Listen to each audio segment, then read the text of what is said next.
ازيك يا صاحبي؟ ايه الاخبار؟ يلا نبدا قصتنا بتاعت النهارده. في بدايه قصتنا بنشوف ولد شعره اشقر وقصير وشبيه لواحد تاني اسمه ميليدوس، وبيبقى بيجري من ناس كتير واللي بيطاردوه لحد الاراضي المقدسه واللي ممنوع حد يدخلها. ولما بيزنوه الولد ده بيقول تعويذه والممر السري بيتفتح وبيهرب منه. وفي المشهد اللي بعد كده بنشوف 6 اشخاص من الخطايا السبعه المميته وهم بيحاربوا وحش ضخم وبيجمعهم عند الحانه بتاعه ميليدوس. وبعد كده اليزابيث بتقول ان برترام ملك ليونيس واللي هو ابوها عيد ميلاده قرب وعايزين يعملوا له وليمه كبيره. وهنا بنعرف انهم طالعين يصطادوا المكونات النادره بتاعه الوليمه. ومليدوس كمان لما بيقابلهم بيقول لهم ان مهمته لصيد السمك الطائر ما نجحتش. وبعديها هوك صاحبه الخنزير بيروح له وبيقول له انه هينضم له في مهمه الصيد بتاعته دي. وفي المشهد اللي بعديه بنلاقي بان وهو قاعد مع مليدوس وبيقرر انه يدربه ويعلمه يطبخ ازاي، بس بما انه بيبوظ اي اكل يعمله. وفي النهايه مليدوس مش بيمشي على تعليمات بان وبيعمل فطير التفاح. وسكينور هو الشخص الوحيد اللي بيكون عنده الشجاعه الكافيه ان يدوقها، وبتطلع طعمها وحش جدا لدرجه ان سكينور بيصرخ وبيستفرغ كل اللي في معدته على هوك ومليدوس. وبعديها هوك ومليدوس بيروحوا الينبوع الصغير في الغابه عشان يستحموا. ولما بيغطس في الينبوع بيلاقي ضوء لامع طالع منه وراه السمك الطائر اللي مليدوس كان بيدور عليه. فبيفرحوا لما بيكتشفوا انهم قدروا يلاقوا السمك الطائر وبينطوا في الميه وبيروحوا ناحيه الضوء اللامع عشان يصطادوه. وفي نفس اللحظه دي الضوء بيختفي والولد اللي شبه مليدوس بيخرج من الينبوع وبيطلع يجري في الغابه وبينبهر بمنظر الزرع والجبال اللي قدامه. وبيقول لنفسه ان اكيد اوشيرو العظيم هيكون هنا. وبيقطعوا كينج وباقي الخطايا المميته اللي بيكونوا طالعين يدوروا على مليدوس. وفي البدايه بيفتكروه هو، بس اول ما بيشوفهم بيطلع يجري منهم وبيكشف الاجنحه اللي طالعه من ظهره وبيطير بيها في السماء. وهنا صحاب مليدوس بيستوعبوا ان ده حد غريب. وفي الناحيه الثانيه من الينبوع مليدوس وهوك بيلاقوا نفسهم في كهف، وهناك بيلاقوا نفس الناس اللي كانت بتطارد الشبيه بتاعه. والقائد بتاعهم بيكون راجل ضخم عنده دقن وشنب اسمه زوريا، وبينادي مليدوس بسولاد. وبما انه دخل الينبوع المحرم زوريا بيديله هدوم بيغطي بيها نفسه وبيدي الحراس بتوعه اوامر بالقبض عليه، وبيسيبوا الخنزير اللي معاه. بس هوك بيعترض على اللي بيحصل وبيروح وراهم. واول ما بيطلعوا من الكهف بيكتشفوا انهم فوق في السماء وقاعدين على واحده من الجزر الطايره، والسمك الطائر بيعوم وسط السحاب. وفي الوقت ده على الارض شبيه ميليدوس بيفوق وبيلاقي اليزابيث جنبه فبينادي عليها باليت، واللي بتبقى واحده قريبه منه شبيهه اليزابيث برضه. بس الكل بيصحح له معلوماته بعد ما كان فاكر ان كل اللي كانوا على الارض مستعمره الشياطين قتلتهم. بس لما بيعرفوا ان معتقداته دي غلط بيبقى عايز يعرف اذا كان الاساطير ماتوا ولا لا. وهنا الجثر بتتكلم وبتبدا تعرف سولاد على الكل وبتشرح لهم انه واحد من الكائنات السماويه والوريث للسيف المجنح. وبنفهم ان السيف المجنح ده عباره عن سلاح الاجيال اتورثته وكانوا بيحاربوا بيه الشياطين، وهو ده القانون بتاعهم واللي سولاد كسره لما مشي قبل ما يستلمه. فمليدوس بيسال اذا كانت لخبطه بينه وبين حد تاني بما ان الكل بيناديه بسولاد.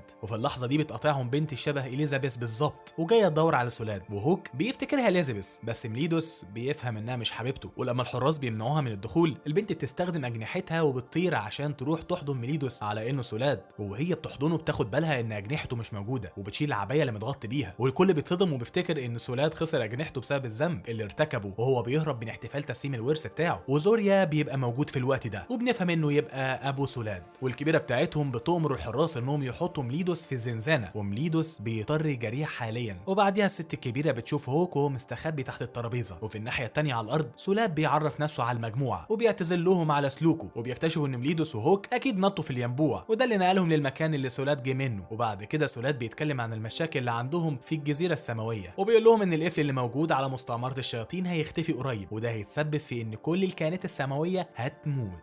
وعشان يلحق ده قبل ما يحصل هو اضطر يجي الارض عشان يدور على اوشيرو العظيم، والخطايا بيتاثروا من قصته وبيبقوا عايزين يعرفوا تفاصيل اكتر عن الموضوع. وفي الناحيه التانيه على الجزيره السماويه الست الكبيره بتبقى منبهره من هوك وبتاخده معاها في السر وبتقدم له اكل، وبتحكي له كمان عن الرسومات اللي على سقف المعبد اللي قاعدين فيه، وان زمان كان في حرب كبيره بين مستعمره الشياطين ومستعمره السكان، وواحده من المستعمرات السكانيه دي كانت في خطر ومعرضه لان الشياطين يستولوا عليها. بس وقتها اوشيرو العظيم ظهر وانقذهم. وفي اللحظه دي هوك بيتزحلق وبيقع في شعاع ضوء وده بيخلي جسمه ينور ويدي ضوء ابيض. فالست الكبيره بتتصدم من الشبه الكبير اللي بينه وبين اوشيرو اللي في الاساطير. وفي الناحيه التانيه سولاد كمان بيبقى بيحكي نفس القصه دي للخطايا المميته وبيشرح لهم الموقف، وبيقول لهم كمان ان المستعمره بتاعته كانت بتورث السيف المجنح على مدار اجيال عشان يهزموا مستعمره الشياطين، وانهم منحدرين من نفس المستعمره دي. بس هو شايف انهم هيحتاجوا اوشيرو العظيم لان هو الوحيد اللي هيقدر يهزم مستعمرة الشياطين وينقذهم، وعشان كده هو نزل الارض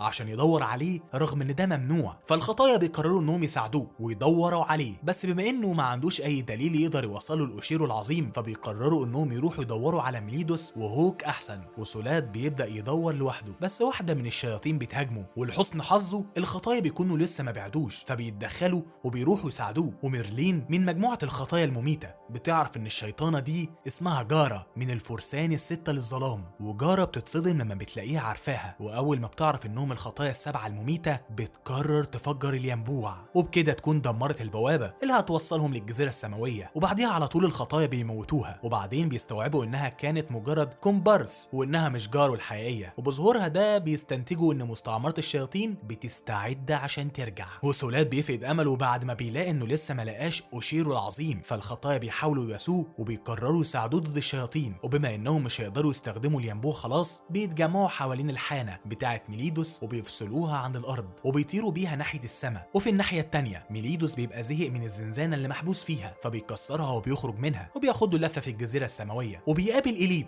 شبيهة إليزابيث عشان يشرح لها انه مش سولاد. فالحارس وزوريا بيقطعوهم، وزوريا بيقرر يظبط ميليدوس ولسه فاكره ان ابنه سولاد، بس ميليدوس بيتغلب عليه بكل سهولة. وقبل ما الكل يلحق يفهم ايه اللي بيحصل بيسمعوا صوت انفجار جاي من الصخرة البيضاء، وده بيكون المكان اللي مستعمرة الشياطين بتبقى محبوسة فيه. وبيظهر لهم شيطان بعد ما هرب وبيبدأ يقتل فيهم وياكل من ارواحهم، فزوريا وباقي الحراس بيحاولوا يقتلوه بس الشيطان بيتغلب عليهم، وميليدوس بيحاول يحميهم وفعلا بيهزم الشيطان بسهوله جدا، وبكده ارواح الناس اللي شافتها بترجع لهم. وبعديها هوك والست الكبيره بيوصلوا في وسط اللي بيحصل ده، وهوك بيقف فوق الشيطان اللي مات وهو مش عارف، فالكبيره بتبقى مقتنعه ان هوك هو اللي هزم الشيطان ده وانقذ الكل، فبيعملوا حفله على شرف هوك. وفي الوقت ده إليوت بتتكلم مع ميليدوس في السر وبتكتشف انه مش سولاد، بس بتطلب منه انه يمثل انه سولاد لحد ما يخلصوا مراسم تسليم السيف المجنح. وبنفهم ان ده احتفال مقدس عندهم، والسيف بيتسلم لابن رئيس المحاربين. ولما ميليدوس بيسمع كلام إليوت وثقتها في سولاد بيوافق انه يفضل ساكت ويداري على سوء الفهم ده. وفي الناحيه التانيه جوثر بيقتحم ذكريات سولاد وهو نايم،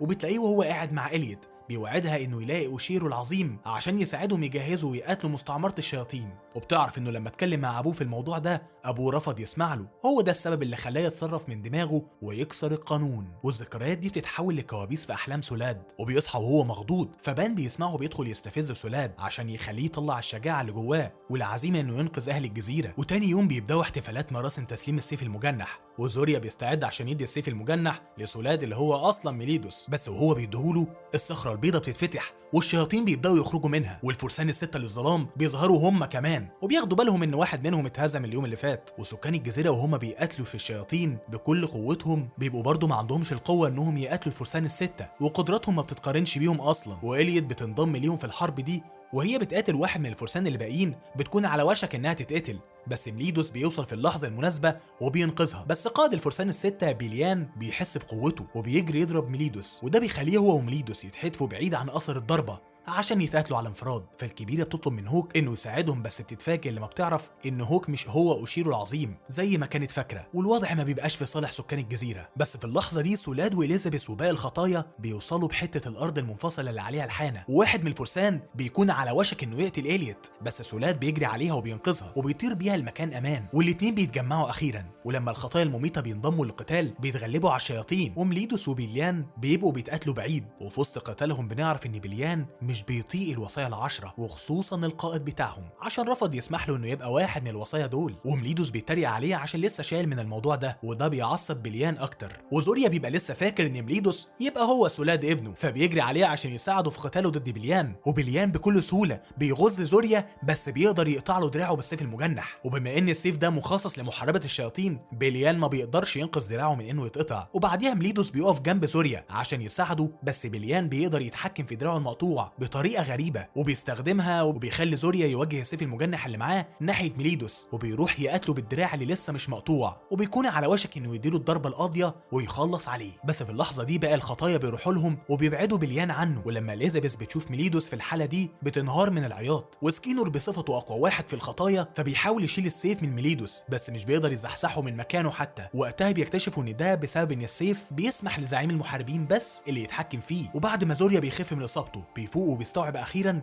ان ده ميليدوس مش سولاد. ووقتها سولاد بيشرح له الموقف وبيحكي له كمان عن الخطايا السبعه وانهم جم معاه عشان يحاربوا الشياطين. فزوريا بينقل لقب زعيم المحاربين لسولاد ابنه وبيقول له يشيل السيف من ميليدوس. بس وهو بيعمل كده العلامه الشيطانيه بتاعت ميليدوس بتظهر، واول ما زوريا بيلاحظها بيوقف سولاد وبيفكروا بان من ضمن القوانين بتاعتهم هي انهم ما ينفعش يسحبوا السيف من الشياطين. وفي الوقت ده بليان بيتراجع وبيستخدم ارواح الشياطين زمايله وبيدخلهم في الصخره البيضاء وبيصحي بيها الوحش الشيطاني الضخم، وده كمان بيساعده يطلع له دراع تاني بدل اللي اتقطع. وفي الوقت ده اليزابيث بتبقى بتتحايل على زوريا انه يطلق سراح ميليدوس وبتقول له هو صحيح شيطان بس من الشيطان الطيب. بس زوريا بيكون واخد قراره ومصمم على رأيه انه لازم يموت زيه زي بقية الشياطين. واندرو الوحش الشيطاني بيكون بيقرب منهم اكتر، فالخطايا بيروحوا له عشان يحاربوه ويمنعوه من انه يدمر الجزيره ويقتل السكان. وبيسيبوا ميليدوس مع اليزابيث وهوك والخطايا بيتعاونوا وبيبطئوه بس ما بيقدروش يتغلبوا عليه تماما. فسولاد بيعارض ابوه بيقول له